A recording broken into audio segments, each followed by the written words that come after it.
আমি আগেই বলেছিলাম যে আবেদ আলী সম্পর্কে আপনি যত বেশি গভীরে যাবেন তত আপনার মাথাটা ঝিমঝিম করতে থাকবে।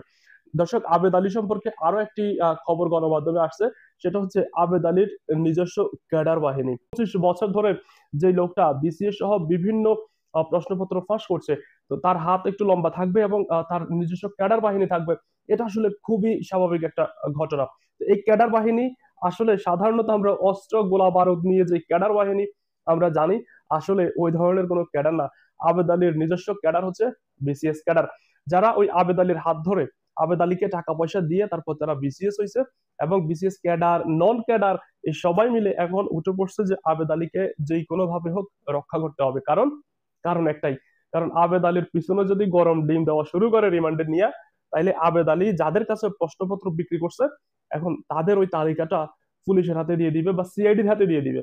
তখন ওই তাদেরকে ধরে ধরে তারপর আইনের আওতায় আনা হবে, যেটা আমরা আমাদের আগের ভিডিওতে আপনাদের সাথে শেয়ার করেছিলাম। পুলিশ সুপার তিনি জানিয়েছেন, যদি আবেদ আলীর কাছ থেকে কোনো ব্যক্তি প্রশ্নপত্র কিনে তারপরে তিনি বিসিএস ক্যাডার হয়ে আইন শৃঙ্খলা রক্ষাকারী বাহিনীতে এখন পর্যন্ত থাকেন, তাহলে তাকেও শনাক্ত করা হবে এবং তার বিরুদ্ধে আইনগত ব্যবস্থা নেওয়া হবে। আর এজন্যই আবেদ আলীর নিজস্ব যে ক্যাডার বাহিনীগুলো আছে, বিসিএস ক্যাডার, নন ক্যাডার, ওরা উঠে পড়ে লাগছে আবেদ আলীকে বাঁচানোর জন্য। আসলে আবেদ আলীকে বাঁচানো যাবে কিনা, যে চিরুনি অভিযান চলছে দুর্নীতির বিরুদ্ধে, এবং যে দুর্নীতির কথাগুলো আসলে বারবার উঠে আসছে সামাজিক যোগাযোগ মাধ্যমে এবং বিভিন্ন পত্র পত্রিকায়, এটা দেখে মানুষের চক্ষু চড়ক গাছ হওয়ার অবস্থা। প্রত্যেকটা দিন এক একটা করে এক একজনের দুর্নীতি বের হচ্ছে। আর দুর্নীতিগুলো এমন চরম পর্যায়ে চলে গেছে যেটা আসলে ভাষায় প্রকাশ করার মতো না। দর্শক, আমরাও চাই যে আবেদ আলীর মতো যারা আছে সবাইকে সবাইকে আইনের আওতায় আনা হোক এবং সবাইকে কাঠগড়ায় দাঁড় করানো হোক। এখনো পর্যন্ত 17 জনকে গ্রেপ্তার করা হয়েছে এবং 10 জনকে রিমান্ডের আবেদনও করেছে। সম্ভবত, খুব সম্ভবত তাদেরকে রিমান্ড মঞ্জুর করে তাদেরকে রিমান্ডে নেওয়া হবে, এবং তার মধ্যে আবেদ আলী কিন্তু একজন।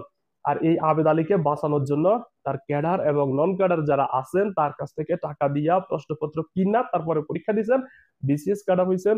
এখন তাদের মনে করেন যে পেটের ভিতরে গন্ডগোল শুরু হয়ে গেছে, কোন সময় যদি ধরা খায় তাহলে তো ভাইরাল।